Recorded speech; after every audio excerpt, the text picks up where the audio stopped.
There are things in video games you learn and then they function as the basis of all the other video games you are playing. You're basically building up a muscle memory on certain gameplay mechanics, and you will always carry those information with you.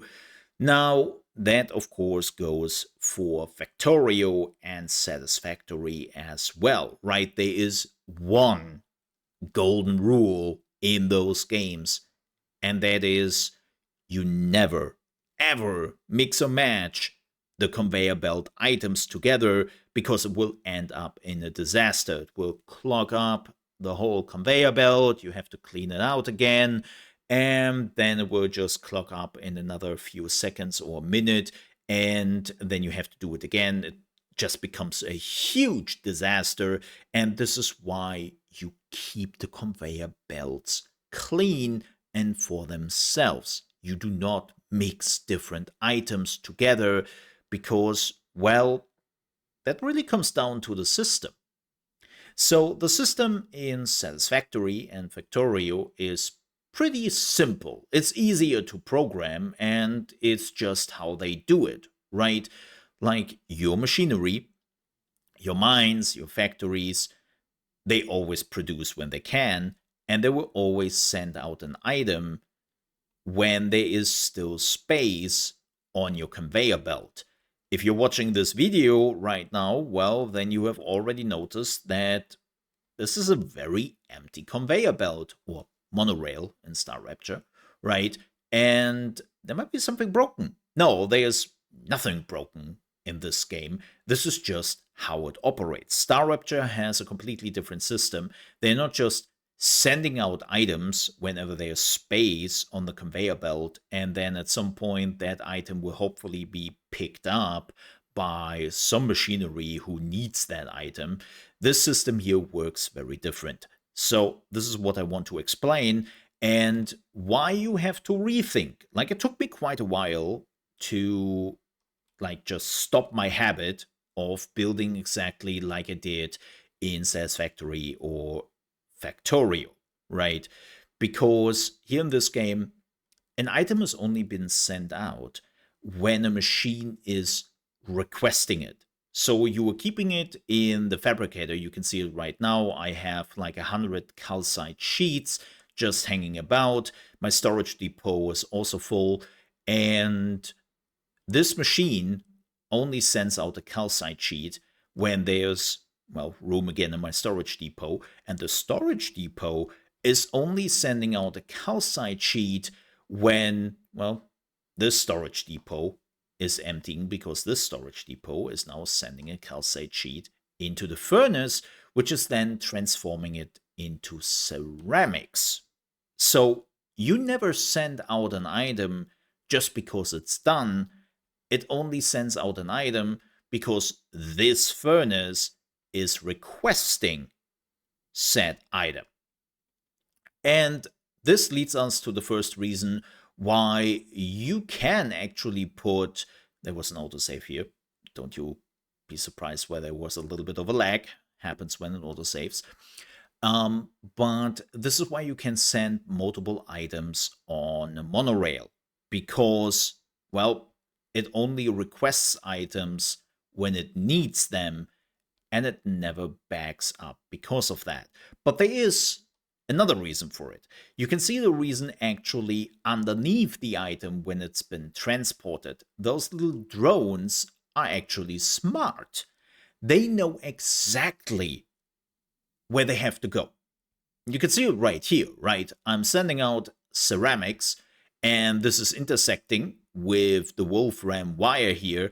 And in other games like Factorio or Satisfactory, that would mean they would probably just take this route or the shortest or whatever, right?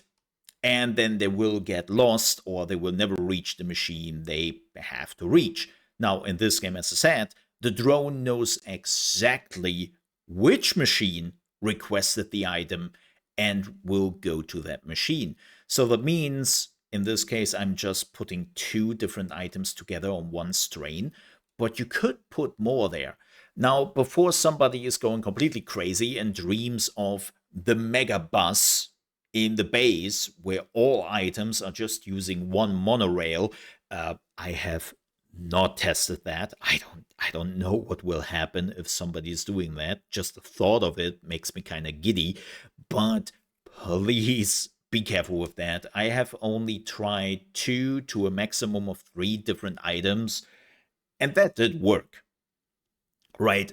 There wasn't really a problem to send the items to the machinery it needs be. But everything beyond that, yeah, you have to test that yourself and you have to see if there is a risk.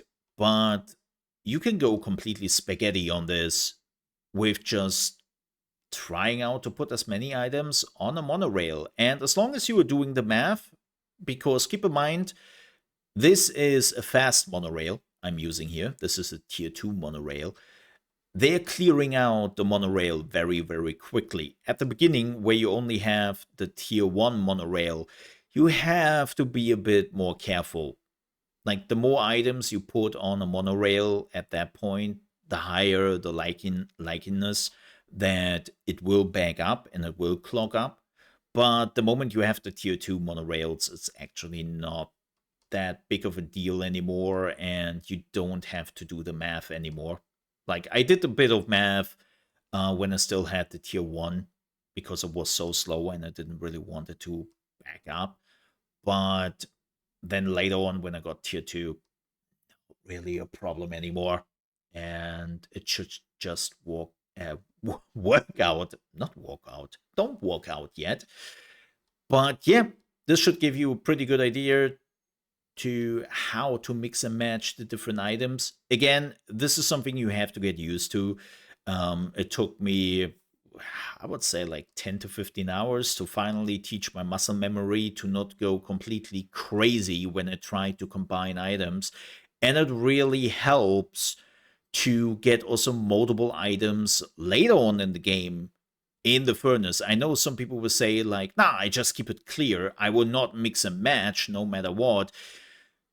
You maybe should, because as I said, later on, having multiple items reaching their endpoint, it's not that simple.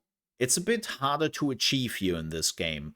And this is what makes it much, much easier. So try to get used to it as early as possible and don't drag it out too long. I know it's a big change for people coming from the other games.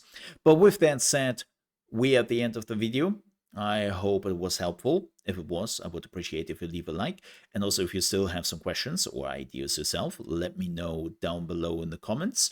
And if you're also new to the channel, you want to see more Star Rupture videos or even live streams, and you love strategy, management, and building games as much as I do, then you came to the right channel, because that's what we are focusing on here. And I would appreciate if you subscribe. With that said, thank you so much for watching. Stay safe. Bye-bye.